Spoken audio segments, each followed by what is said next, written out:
গেল রাতে ফুটবল দুনিয়া দেখলো স্রেফ মিকেল মেরিনো শো, যেখানে লাস্ট মিনিট ড্রামায় বেলজিয়ামের চোখ রাঙানিকে বুড়ো আঙুল দেখিয়ে সেমিফাইনালে টিকিট কাটলো স্পেন। কিন্তু পিকচার আভি বাকি হ্যায়, কারণ ফাইনালে ওঠার লড়াইয়ে এবার অপেক্ষা করছে ফ্রান্স স্পেনের এক রাইভালরি। ওদিকে ডাই হার্ড ফুটবল প্রেমীদের নজর কাটতে আগামীকালই মাঠে নামছে মেসির আর্জেন্টিনা, যাদের সামনে দীর্ঘ ৭২ বছর পর কোয়ার্টারে ওঠা সুইজারল্যান্ড।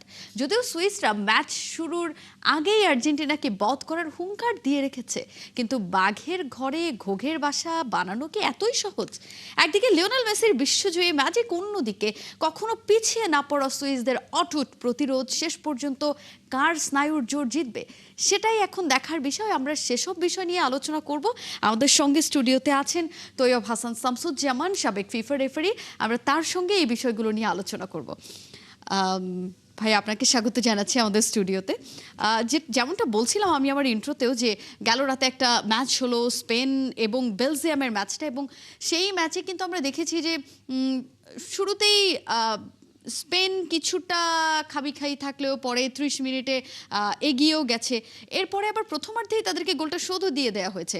সেখানে বেলজিয়ামের মতো একটা দল কিছুটা ফার্স্ট হাফে তো চোখ রাঙানি দিয়েছে স্পেনকে। ফার্স্ট হাফে আসলে স্পেনের ভুল ত্রুটি আপনার চোখে কি পড়েছে? ধন্যবাদ। আসলে কোয়ার্টার ফাইনালটা এনিবডিজ ম্যাচ ছিল। সত্যি কথা বলতে স্পেন যেভাবে খেলছিল তাতে করে আক্রমণাত্মক খেলার মধ্যেই তারা ছিল। অপরদিকে বেলজিয়ামও কাউন্টার অ্যাটাক দিয়ে তারাও ফিরে এসেছিল যে লড়াইয়ে, এবং তারা যথেষ্ট মনসিয়ানার পরিচয় দিয়েছে। কিন্তু সত্যি কথা বলতে শেষ ৮০টা স্পেনের দিকেই গেছে। স্পেন খুবই ভালো খেলেছে এবং তাদের আক্রমণাত্মক ফুটবলকে তারা এগিয়ে নিয়েই তারা সেমিফাইনালের টিকিট কাটতে সক্ষম হয়েছে। একটা বড় চেঞ্জেস ছিল ম্যাচে, যেখানে থিবো কোর্তোয়ার মতো অভিজ্ঞ গোলরক্ষক ইনজুরিতে পড়ে যাওয়ার কারণে এরপরে আরেকজন গোলরক্ষককে মাঠে নামানো, এবং তার বেশ কিছু ভুল ছিল। এই ভুলের মানে জায়গাগুলোকে কাজে লাগিয়ে কি স্পেন আর একটু এগিয়ে যাওয়াটা স্পেনের জন্য সহজ হয়েছে কিনা? হ্যাঁ, সেটাও অবশ্য ঠিক, কারণ সত্যি কথা বলতে ফার্স্ট ক্লাবেনে যে চয়েসটা থাকে সেটা যখন কিছুটা ব্যর্থই ঘটে, টিম স্পিরিটে কিছুটা হলেও একটু দোটানার মধ্যে টিমকে পড়তেই হয়। এবং থিবো কোর্তোয়া নামটাই কিন্তু অপোনেন্টের জন্য অনেকখানি ভয় ধরা নিয়ে হয়ে থাকে। অবশ্যই সেটাও একটা বড় দিক, কারণ যিনি গোলকে আগলে রাখার মধ্যে পরীক্ষিত, তার অনুপস্থিতি অপোনেন্টের জন্য সত্যি কথা বলতে তাদের কিছুটা সুযোগ কাজে লাগিয়ে দেয় মানসিকভাবে।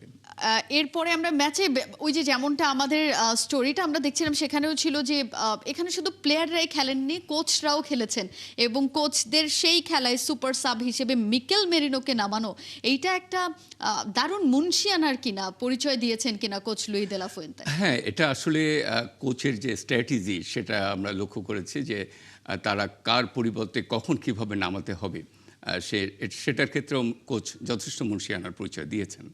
স্পেনের এই দলটাতে অনেক তরুণ প্লেয়ার, যাদেরকে নিয়ে আসলে সামনের দিনগুলোতে আসা দর্শকরা ভক্তরা দেখতেই পারেন। সেখানে এই মিকেল মেরিনো লাস্ট মিনিটে সবসময় গোল দিয়ে অভ্যস্ত, এবং সে শুধু এখানে না, ইউরোতেও সে এরকম একটা মুনশিয়ানা দেখিয়েছেন। এবার বিশ্বকাপের মঞ্চেও এরকম মুনশিয়ানা, সে ক্লাব ফুটবলেও এরকম মুনশিয়ানা দেখিয়ে যাচ্ছেন।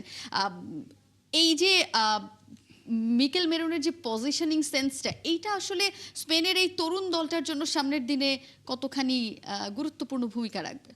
অবশ্যই এখানে একটা সত্যি কথা বলতে, যারা অ্যাটাকিংয়ে থাকেন তাদের বিশেষ একটা ক্ষেত্র তৈরি করে সুযোগকে কাজে লাগানো, সেটা যথার্থই কাজে লাগিয়েছে, এবং এটা অপোনেন্টের জন্য একটা ত্রাস, কখন কিভাবে কোন পজিশন থেকে এসে বলটা শুট অন টার্গেটে যাবে, অর্থাৎ কাঙ্ক্ষিত গোলের নিশানায় পৌঁছাতে পারবে, সেটা তার জন্যে যথেষ্ট একটি অভিজ্ঞতা।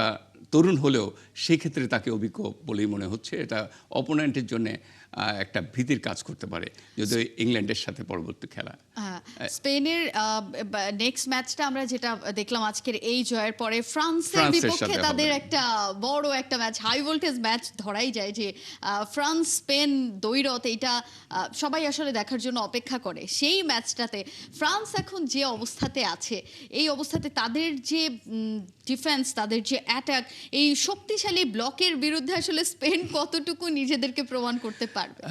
আসলে ফ্রান্স আসলে সত্যি কথা বলতে ইন অল রেসপেক্ট তাদের অ্যাটাকিং মিডফিল্ড এবং ডিফেন্ডিং পজিশনে খুবই ব্যালেন্স পজিশনে আছে, খুব ভালো পজিশনে আছে এবং ফ্রান্স উজ্জীবিত বর্তমান প্রেক্ষাপটেও এটা বলাই যায় এবং তারাও চাচ্ছে যে সত্যি কথা বলতে ফাইনালিস্ট হওয়ার লড়াইয়ে তারা থাকবে। সেক্ষেত্রে স্পেন তাদের যে তরুণ খেলোয়াড়রাও রয়েছে এবং তাদের অভিজ্ঞতাকে কাজে লাগিয়ে নবীন এবং প্রবীণের যে সমন্বয়কে কাজে লাগিয়ে তারাও তাদের জায়গা থেকে চেষ্টা করবে। তো আসলেই সর্বশেষ ফুটবল যে গোলের খেলা কোথায় কাকে পৌঁছিয়ে নেবে সেটাই এখন দেখার এবং বলার বিষয়।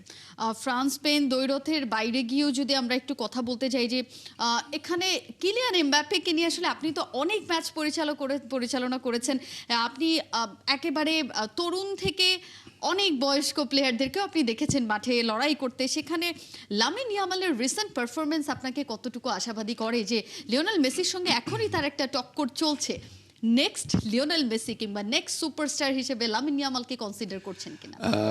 হ্যাঁ, কিলিয়ান এমবাপ্পেকে আপনি কনসিডার করছেন? অবশ্যই এমবাপ্পে সত্যি কথা বলতে তার আর্লি স্টেজ থেকে বর্তমানে সে চৌখস একজন খেলোয়াড় হিসাবে নিজেকে প্রতিষ্ঠিত করতে পেরেছে এবং আপনি যেটা বললেন যে ওয়ার্ল্ড ক্লাস প্লেয়ার হওয়ার জন্য যে ক্ষেত্র সে অবশ্যই এগিয়ে যাচ্ছে এবং তাকে আমরা কোন পর্যায়ে নিব সময়ই বলে দিবে, কারণ যারা সুপারস্টার হয় তাদের কন্টিনিউশনটা সবথেকে বড় বিষয় এবং পারফরমেন্স ধরে রাখার বিষয়।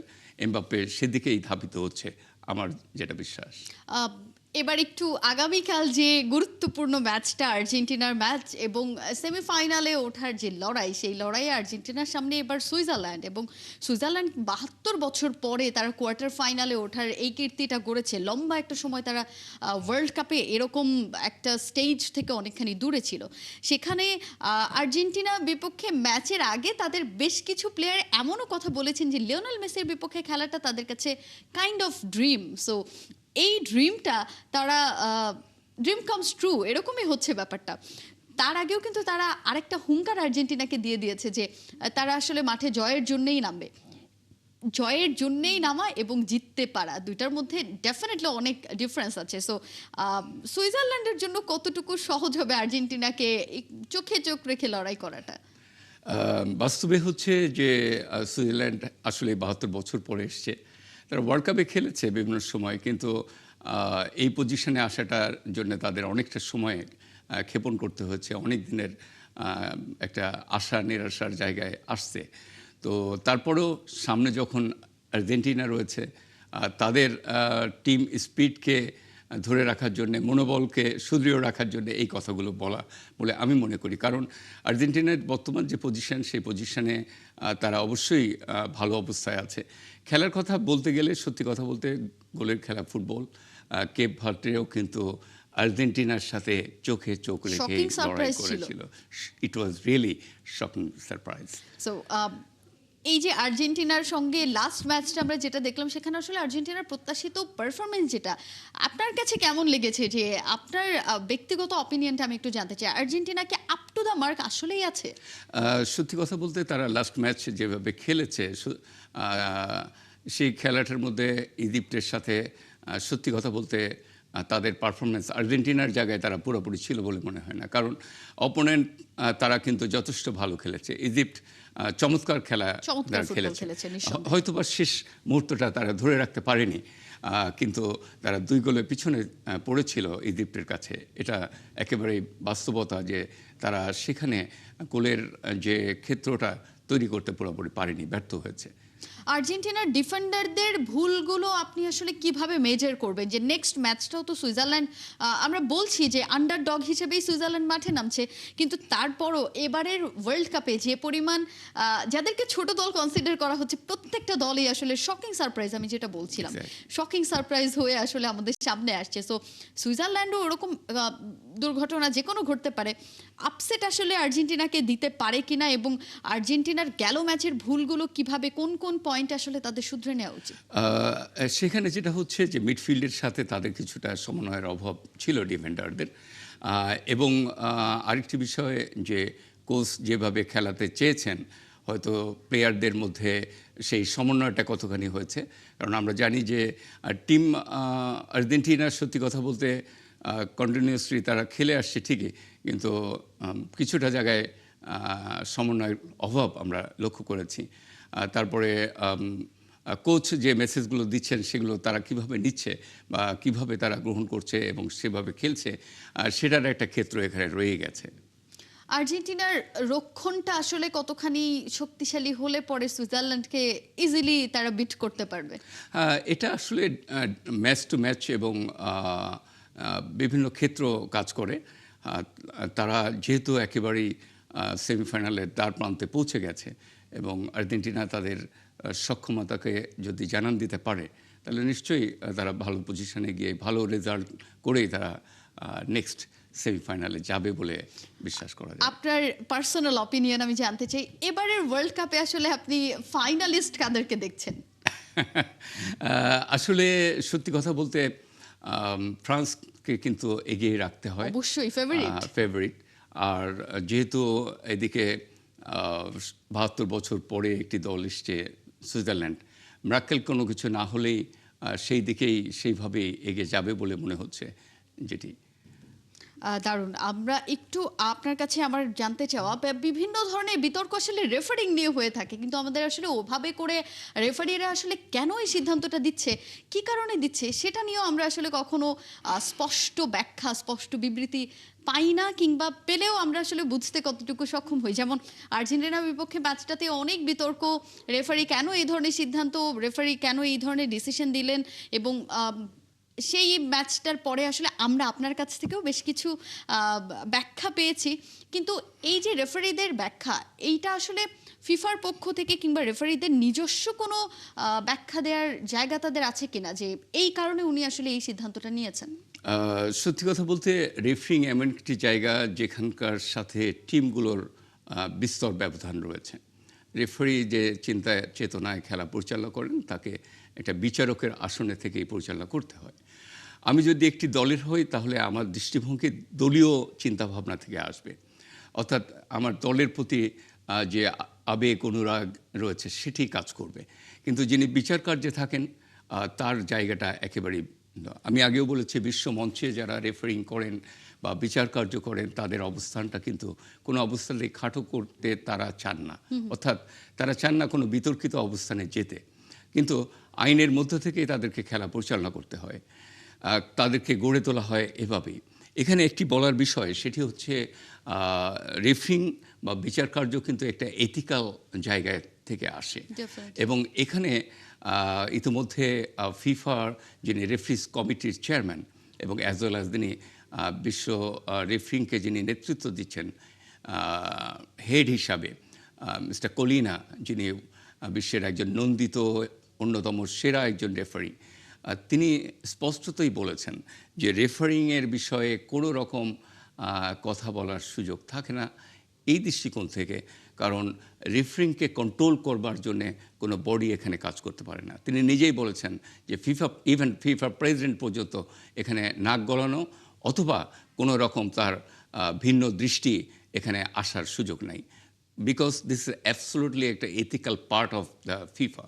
আমরা ফিফা সম্পর্কে যদি বলতেই হয়, তাহলে ফিফার যে বডি আছে, governing body, world governing body, FIFA executive committee, তার উপরেই কিন্তু আরও একটা কমিটি রয়ে গেছে, সেটি হলো ফিফা এথিক্স কমিটি। তারা কিন্তু more powerful than FIFA ExCo. কারণ আমরা জানি যে বিগত সময়ে ফিফা প্রেসিডেন্ট স্যাক হয়েছিলেন, তাকে পানিশমেন্ট দেওয়া হয়েছিল এবং সেটা দিয়েছিলেন কিন্তু ফিফা এথিক্স কমিটি।